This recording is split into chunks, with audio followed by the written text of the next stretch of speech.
Oke, ada yang tahu apa itu manajemen?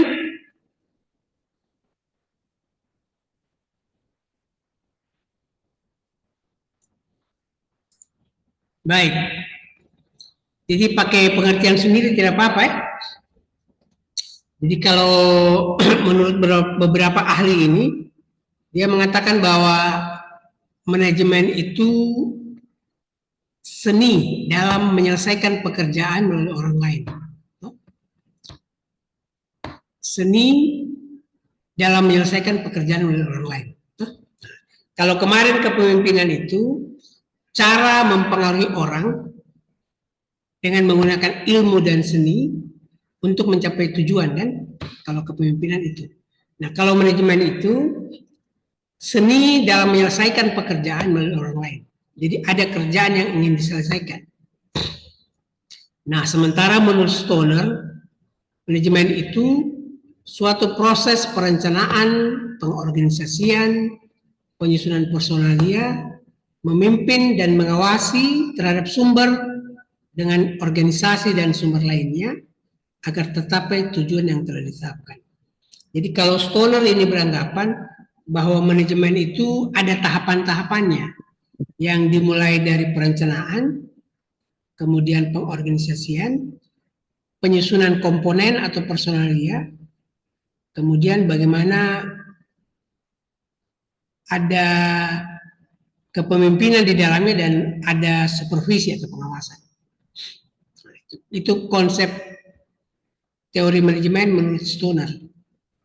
Nah, kalau kita lihat Luther Galix ini, dia mengatakan bahwa manajemen itu ilmu, pengetahuan, atau sains yang berusaha secara sistematis untuk memahami mengapa dan bagaimana manusia itu bekerja.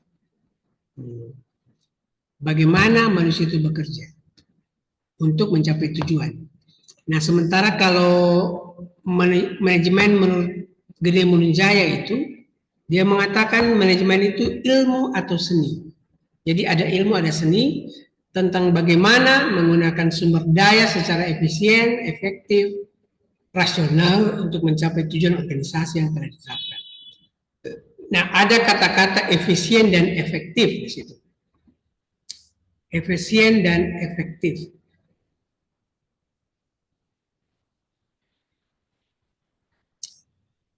Ada yang tahu enggak apa yang dimaksud dengan efektif efisien? Efektif efisien. Apa itu efektif, apa itu efisien?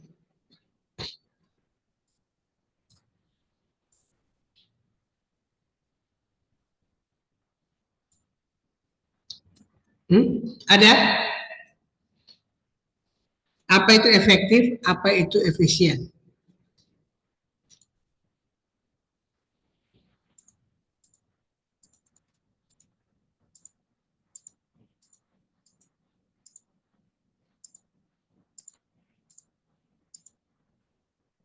Hai Ramzi, ada yang bisa bantu saya? Apa itu Ramzi?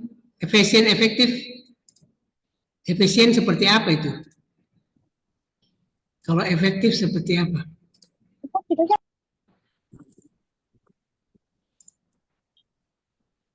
Bisa kedengaran ini? Tidak itulah. Memang link pertama ini pengen masuk. Rafiq. Coba aku mau diparigi balik ke Palu ben semangat gara-gara iyo. Dan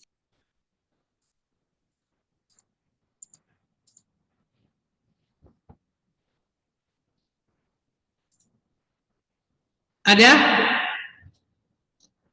Jadi kalau misalnya efisien efektif itu contohnya kalau kita ingin membunuh nyamuk tidak perlu kita menggunakan senapan, toh?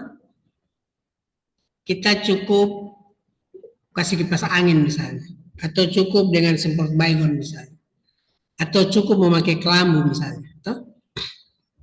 Jadi ada efisien, ada efektif. Kalimat efisien itu sesuatu yang menunjukkan bahwa dengan upaya seminimal mungkin tujuan itu bisa diatasi. Tidak perlu mengeluarkan biaya yang banyak, ya, efektif dia, efisien. Nah, Manajemen itu pendekatan yang dilakukan berdasarkan ilmu dan seni agar penggunaan potensi sumber daya itu bisa dilaksanakan secara efisien dan efektif untuk mencapai tujuan, gitu ya. Dan tujuan itu sudah ditetapkan sebelumnya. Makanya kalau Stoner bilang manajemen itu adalah perencanaan, ada pengorganisasian, ya. Berarti tujuan itu sudah harus ditetapkan lewat perencanaan sebelumnya. Kurang lebih seperti itu. Nah,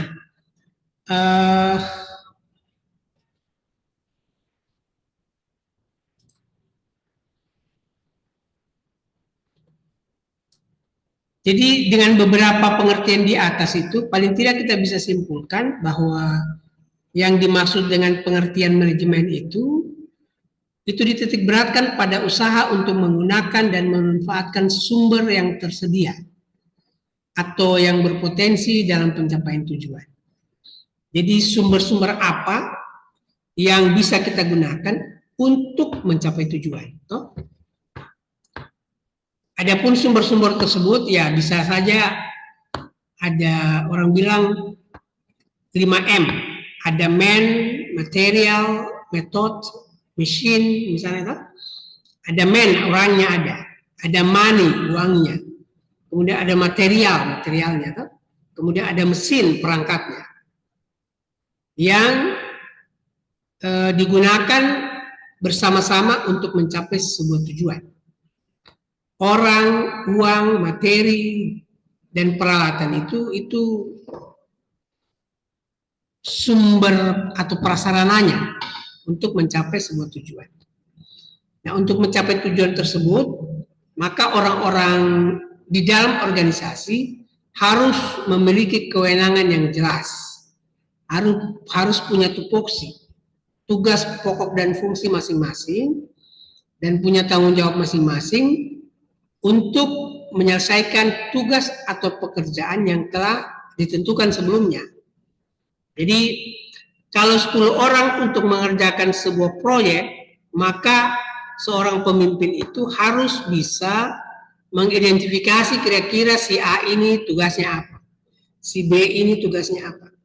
Jadi supaya tidak tumpang tindih, masing-masing bisa berkoordinasi, masing-masing bisa menyelesaikan tugasnya tepat waktu untuk mencapai tujuan yang sudah ditentukan sebelumnya.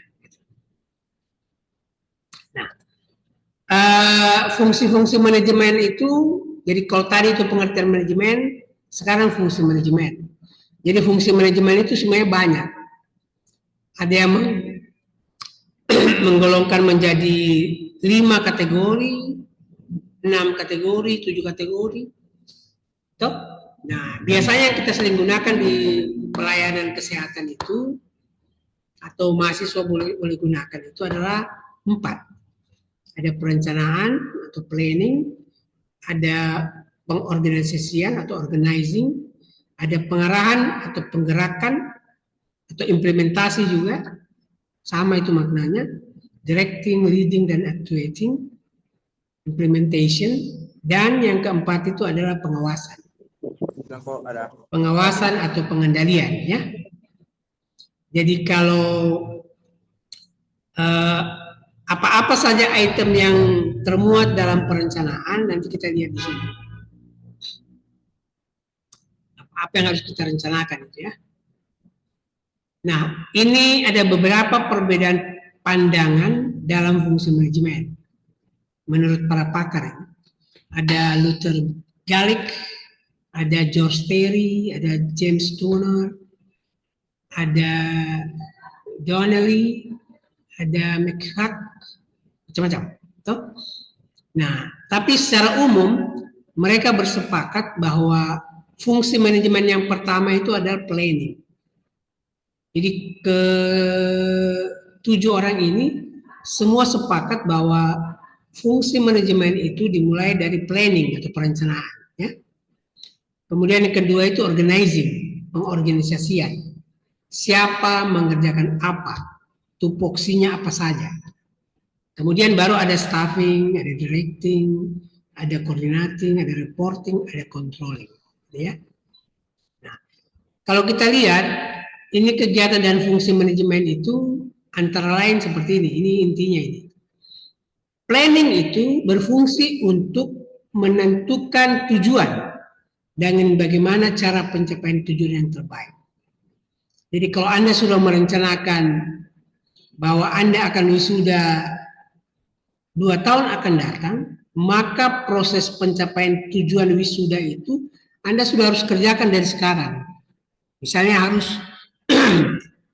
saya harus yang tadinya saya misalnya dapat nilai A itu hanya 4 misalnya, semester depan saya harus 6. Kalau tadinya saya punya nilai A yang B, semester depan jangan ada B. Kalau yang lalu tugas saya lambat masuk, kali ini tugas saya harus tepat waktu. Gitu. Dan itu sudah harus direncanakan dari awal. Perencanaan yang baik itu sama dengan 65% tujuan kita tercapai. Hanya dengan perencanaan. Jadi makanya harus bagus perencanaan. Kemudian yang kedua adalah organizing. Organizing ini pengorganisasian. Kalau kayak di kelas itu ada ketua kelas, ada wakil ketua kelas misalnya, ada sekretaris, ya, ada bendahara, ada seksi pendidikan. Nah, masing-masing 4 komponen ini punya tupoksi yang berbeda untuk mencapai tujuan supaya proses pembelajaran itu berlangsung dengan baik. Tidak bisa cuma ketua kelas saja mengkoordinir, tidak bisa. Siapapun yang menjadi ketua kelas, kalau anggotanya tidak mendengar, susah juga. Tetapi anggota juga mau mendengar kalau ketua itu bisa dijadikan contoh, yaitu timbal balik. Tapi kalau ada anggota tidak mendengar dikasih tahu, lapor. Kemana? Ke atas. Dosen pengajar, ke wali kelas, ke kaprodi, ke kajur, ke wadir. Ya. Nah, oleh karena itu, maka dibutuhkan saling pengertian antara keempat komponen ini. Ada ketua, ada wakil ketua, ada sekretaris, bendahara, ada sipen, ada juga anggota. Karena anggota ini nanti akan gantian menjadi sipen. Tidak bisa semua permasalahan itu hanya dibebankan ke sipen saja atau ke ketua kelas saja, tidak boleh. Masing-masing anggota juga harus bertanggung jawab atas kesuksesan proses PBM yang ada di kelas itu. Makanya butuh kekompakan, butuh saling pengertian. Saya pikir angkatan tingkat 2 ini orangnya bagus-bagus semua. Nah, kemudian yang ketiga itu, fungsi manajemen ketiga itu leading. Leading ini sama dengan pengarahan. Pengarahan. Jadi seorang pemimpin itu harus bisa mengarahkan. Harus bisa memotivasi anggota.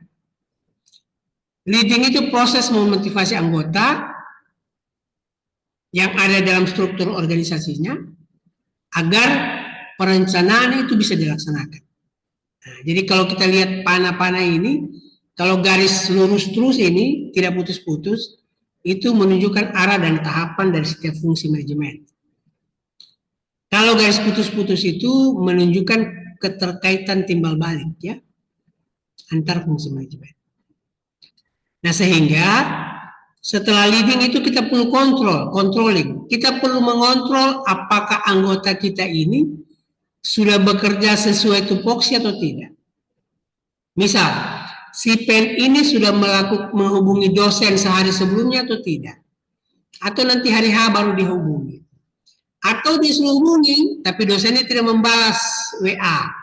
Jadi kita tidak bisa salahkan juga si pennya. Kita juga tidak bisa salahkan ketua kelasnya gitu. Nah, jadi penting untuk melakukan peran controlling ini biasanya dilakukan oleh ketua kelas, wakil ketua kelas. Jadi dia cukup menyampaikan bahwa gimana sih pen, apa dosennya sudah dihubungi atau belum? Oh sudah ketua, tapi dia belum balas. Oh kalau begitu coba sebentar 1 jam lagi WA. Kalau dia tidak balas-balas, nanti besok pagi baru dia masuk. Komnya bisa juga nggak ada kelas kita Pak, soalnya kelas orang pakai duluan. Kenapa? Karena kita tidak yakin apakah Bapak tuh masuk apa tidak gitu. Nah sementara dosen yang lain sudah pasti masuk. Begitu. Nah makanya di controlling ini penting untuk melakukan cross check. Toh, misalnya, padat sekali kelas. Mungkin di kelas lain bisa digunakan. Di Kesling itu ada 2 kelas dan bagus-bagus semua itu.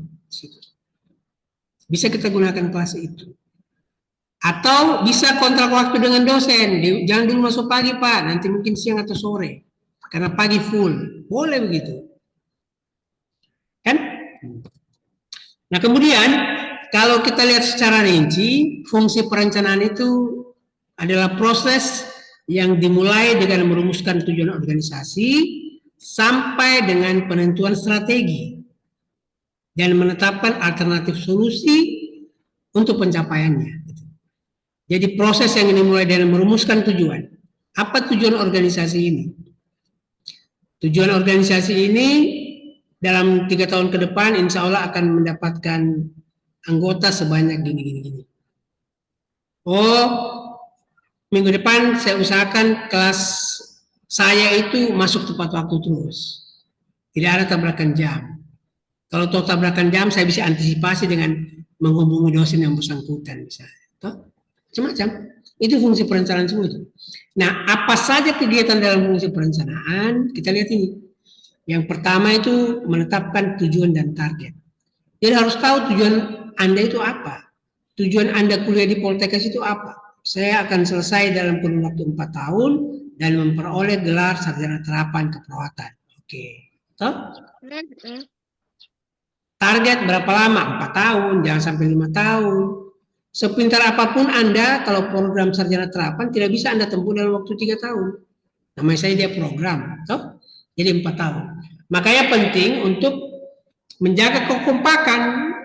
Tidak ada yang merasa lebih pintar sekali, tidak ada juga lebih merasa pintar. Toh? Masing-masing saling memberikan support. Nah, merumuskan strategi untuk mencapai tujuan dan target.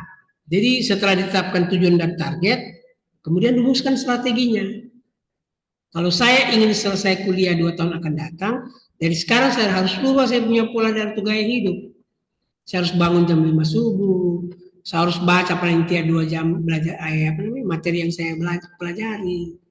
Kurangi lihat TikTok, Instagram, scroll dan lain-lain. Menentukan sumber daya yang diperlukan. Kayaknya saya agak sulit ini, saya belum begitu lancar laptop. Belajar dengan teman yang lancar. Harus ada standar dan indikator keberhasilan dalam pencapaian tujuan dan target. Jadi setelah tetapkan tujuan, buat strategi, kemudian indikatornya harus jelas. Contoh misalnya,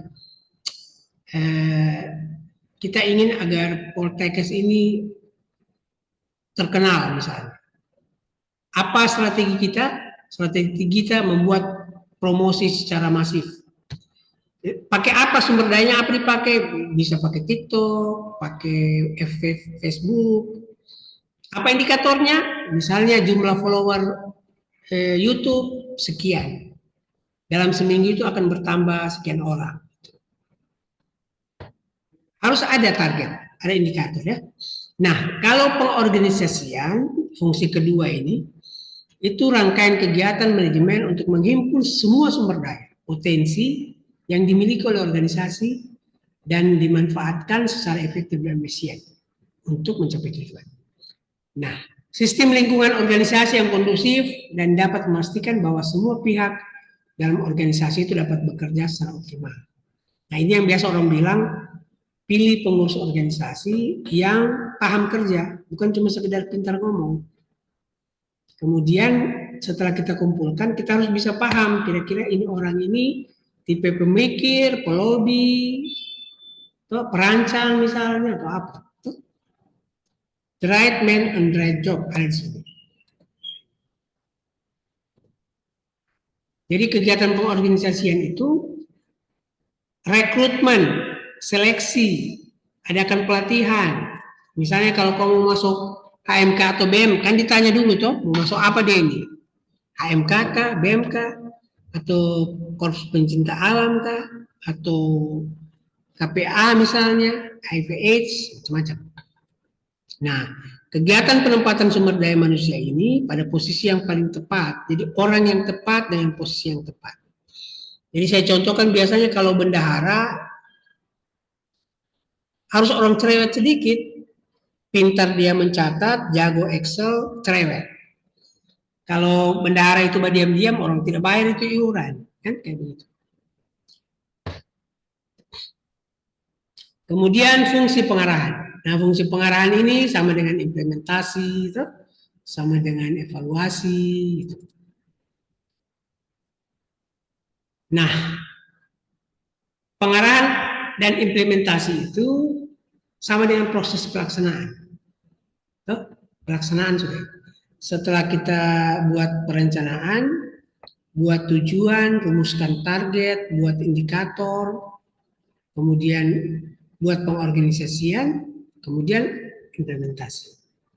Nah, kalau kalian pernah tulis ASCEP itu, di ASCEP itu kan ada pengkajian, ada perencanaan, ada pelaksanaan, ada evaluasi. Itu nanti manajemen semua itu. Nah, kemudian kegiatan dalam fungsi pengarahan itu apa saja? Di dalam kegiatan pengarahan dan implementasi itu ada proses kepemimpinan di situ. Karena di dalamnya ada pengarahan. Ada menyampaikan, ada membimbing, ada memotivasi, kan? Ada memberikan tugas yang jelas, ada menjelaskan kebijakan-kebijakan yang harus diambil, gitu. Kemudian pengawasan. Nah, ini yang terakhir, ini pengawasan. Setelah kita rencanakan, setelah kita organizing, setelah kita implementasi, selanjutnya kita lakukan pengawasan. Pengawasan ini dimaksudkan untuk memastikan seluruh rangkaian kegiatan itu yang telah direncanakan, diorganisasikan, diimplementasi itu berjalan sesuai dengan target yang diharapkan. Yang sampai tidak sesuai target, tidak sesuai target, ngapain?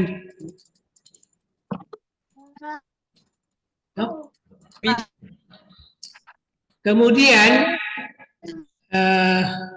Wela, ada lihat?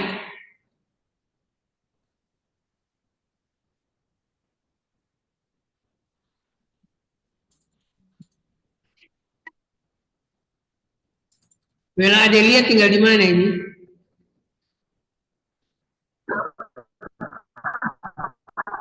Wela Adelia tinggal di mana? Oke.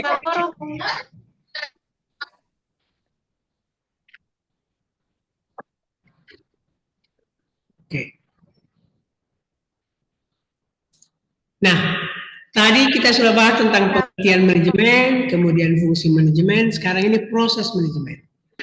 Nah, proses manajemen itu ada umum ini ya, dikatakan ada input, ada proses, ada output, kan? Nah, apa yang menjadi input? Yang menjadi input itu adalah orangnya, materinya,